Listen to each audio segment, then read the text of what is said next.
ভারতের কলকাতা, সিঙ্গাপুর এবং Malaysia dengue নিয়ন্ত্রণে সক্ষম হলেও বাংলাদেশ কেন পারছে না? আর সিটি কর্পোরেশনগুলোই বা কী করছে? প্রিয় দর্শক, জানবো এবং দেখব আমাদের কথার আজকের পর্বে। আমি মাহফুজা মোসলেহি আপনাদের সবাইকে আমন্ত্রণ জানাচ্ছি এটিএন নিউজের নিয়মিত আয়োজন আমাদের কথার আজকের পর্ব দেখার জন্য। তবে এর আগে চলুন দেখে আসি এই বিষয়ে এটিএন নিউজে প্রচারিত একটি প্রতিবেদন। ভারতের কলকাতা, সিঙ্গাপুর এবং মালয়েশিয়াতেও ডেঙ্গুর প্রকোপ ছিল গত কয়েক বছর আগে। তবে মশার উৎস ধ্বংস, আইন প্রয়োগ এবং যথাযথ মনিটরিং এই তিনটি মডেল প্রয়োগের মাধ্যমে ডেঙ্গুর বাহক এডিস মশা এবং ডেঙ্গু নিয়ন্ত্রণে সক্ষম হয়েছে ওইসব দেশ। বাংলাদেশে ডেঙ্গুর অবস্থা কেমন? মেশিন নিয়ে ঢুকে গলিতে দেয়, নিচতলাটা খোলা থাকে, নিচতলাতেই দিয়ে চলে আসে। তো এইভাবে তো আর মশা যায় না, এই জন্য বাচ্চারা আক্রান্ত হইতেছে, মেডিকেলে যাইতেছে, ভর্তি হইতেছে। মশা যখন যায় না, ভেজাল তো অবশ্যই আছে। আর এই বিশেষজ্ঞ চিকিৎসক বলছেন, বৈশ্বিক উষ্ণায়ন, তীব্র তাপপ্রবাহ সব মিলে অন্যান্য বছরের তুলনায় দেশে এবার আক্রান্তের হার বাড়বে কয়েক গুণ বেশি। গতবার এই সময়টাতে এত আক্রান্তের সংখ্যাও ছিল না, এত কিন্তু মারাও যায় নাই।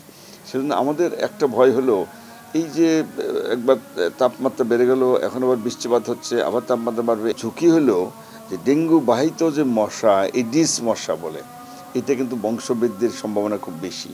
কীটতত্ত্ববিদরা বলছেন, ভুল প্রক্রিয়ায় কীটনাশক প্রয়োগের কারণেই বাংলাদেশ পার্শ্ববর্তী দেশগুলোর মতো সফল হতে পারেনি। কীটনাশক নির্ভর যে ডেঙ্গু নিয়ন্ত্রণ ব্যবস্থা, সেই ব্যবস্থাটিতে আসলে দেশে ডেঙ্গু নিয়ন্ত্রণ হবে না। কলকাতাতে কিন্তু এই মুহূর্তে ফগিং করা হয় না, তারা হোম টু হোম সোর্স রিডাকশনটি করে।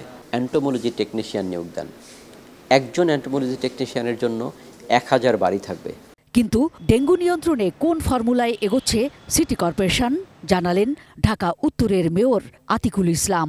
উনি কোন ওষুধটা আমাকে প্রেফার করে ওটি যেন লিখে যেন দেয়। সিঙ্গাপুরের সাথে তুলনা না দিয়ে আমরা বরং আমাদের নিজেদের তুলনা দিতে হবে। প্রত্যেকটি 10 তলা বাসার ছাদের উপর কিন্তু যাওয়া কিন্তু সম্ভব না। ওনারা কি বলে, আমাদের লিফট নাই, হেঁটে যান, আবার আজকে না আবার কালকে আসেন। সুতরাং এগুলো কিন্তু চ্যালেঞ্জ কিন্তু আছে। কিন্তু এই খরা, এই বৃষ্টির মধ্যে এবারকার ডেঙ্গু নিয়ন্ত্রণকে চ্যালেঞ্জ বলছেন মেয়র আতিক। একই সঙ্গে ঢাকা সিটি সহ সারা দেশে ডেঙ্গু নিয়ন্ত্রণের ক্ষেত্রে সিঙ্গাপুর কিংবা ভারতের সঙ্গে তুলনা করা নয়, বরং ওইসব দেশের আইনের শাসন এদেশেও বাস্তবায়নের কথা জানান তিনি। Mahfuza Moslehi, ATN news, Dhaka. রিপোর্টে দেখবার পর এবার আমরা চলুন দেখে আসি এ বিষয় নিয়ে সাধারণ মানুষ কি বলছেন। ডেঙ্গু নিয়ন্ত্রণের জন্য যেটা দরকার, সরকারের সদিচ্ছা।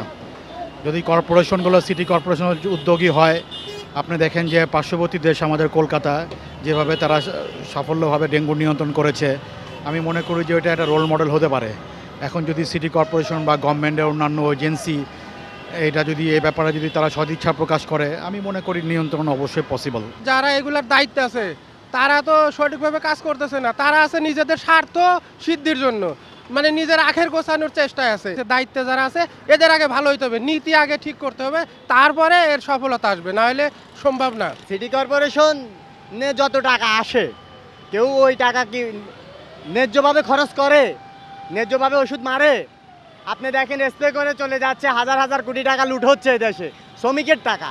কিন্তু এই শ্রমিকে ভুক্তভোগী। আজ মানুষের ভিতরে আন্তরিকতা, ভালোবাসা নাই, কারণ যে যেভাবে পারতেছে লুট করতেছে, নির্যাতনের শিকার হচ্ছে জনসাধারণ মানুষ। ভারত, সিঙ্গাপুর পারলেও আমরা পারছি না। তার রিজন হচ্ছে আমাদের যে পানি যে জমাট বেঁধে আছে, জায়গায় জায়গায় জমাট বেঁধে আছে। যেমন কারণ বাজারের সামনে যে পানিগুলো রাখা আছে, এগুলো জমাট বেঁধেই আছে। তো জমাট বেঁধে থাকলে তো ডেঙ্গু উৎপাদন হবেই, এটা স্বাভাবিক। তো এটা সিটি কর্পোরেশনটা দেখতেছে না, দেখলো এটা জনগণ দেখতেছে না। সিটি কর্পোরেশন যতই পরিষ্কার করুক, আমরা জনগণ কিন্তু ঠিকই এটা অপরিষ্কার করতেছি। ডেঙ্গু নিয়ন্ত্রণ করতে আমি মনে করি না যে আমাদের দেশের সিটি কর্পোরেশন সফল, কারণ এই যে বর্ষার আবির্ভাব না হতেই ডেঙ্গুর উৎপাত আবার বাড়া শুরু করছে।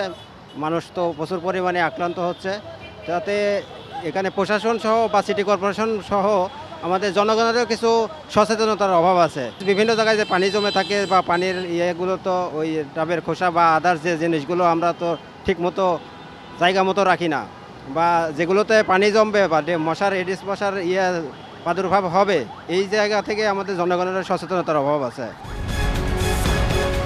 সাভার থেকে আপনাদের স্বাগত জানাচ্ছি আমি জাহিদ হাসান শাকিল।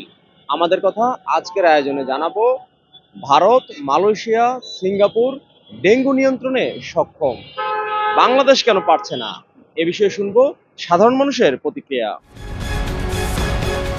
ডেঙ্গুর প্রতিরোধের সরকারের তদারকিটা একটু কম, সরকারের তদারকি বাড়াইতে হবে, যে তারা সুনজর ধরে রাখতে হবে এটার প্রতি। আর সরকারি এই যে ডেঙ্গু প্রতিরোধ যারা করে তাদের আসলে জনবল হয়তো কম, এই জন্য তারা আসলে পারছে না। পার্শ্ববর্তী দেশগুলো সফল হচ্ছে। আসলেই আমাদের দেশে বাজেটও বেশি, কিন্তু আসলে আমাদের ডেঙ্গু প্রতিরোধ নাই। সরকার মনে হয় যদি এটা সুতদারকি করে, মনে হয় ডেঙ্গু এই প্রতিরোধ করা সম্ভব সরকারের। আসলে আমাদের যারা দায়িত্বশীল কর্তা আছে এদের গাফিলতির অভাব, এরা যথেষ্ট কাজ করতেছে না এবং যা বাজেট হচ্ছে, আসলে আমাদের বাংলাদেশে পর্যাপ্ত বাজেট এই সেক্টরে প্রতিরোধ করার জন্য, কিন্তু আমাদের দুর্নীতির কারণে, অবহেলার কারণে ডেঙ্গু আমরা করতে পারতেছি না, প্রতিরোধ করতে পারতেছি না। আমরা আসলে পিছিয়ে আছি। এটা হলো দেখা গেল যে আমাদের বাংলাদেশ যে সরকার এই ডেঙ্গু প্রতিরোধে মানে আন্তরিক আছে। বাজেটও দেখা গেল যে আমরা সফলভাবে বাজেটও দিতেছি, কিন্তু দেখা গেল যে আমরা যে জনগণ আছি এদেরকে সচেতন হতে হবে এবং এই যে বাজেটটা আসে এই বাজেটটার যদি সঠিক প্রয়োগ হতো তাহলে হয়তো দেখা গেল যে আমাদের ডেঙ্গু নির্মূল প্রতিরোধ হতো। সিঙ্গাপুর, মালয়েশিয়া এমনকি পার্শ্ববর্তী রাষ্ট্র ভারতও ডেঙ্গু নিয়ন্ত্রণে পুরোপুরি সক্ষম, কিন্তু বাংলাদেশ কেন ডেঙ্গু নিয়ন্ত্রণ করতে পারছে না, এ বিষয়ে সাধারণ মানুষের মতামত জানতে আমাদের কথা অনুষ্ঠানে খুলনা থেকে রয়েছি আমি পলাশ চন্দ্র ঢালি। চলুন জেনে নেওয়া যাক এ বিষয়ে খুলনার মানুষ কি ভাবছে।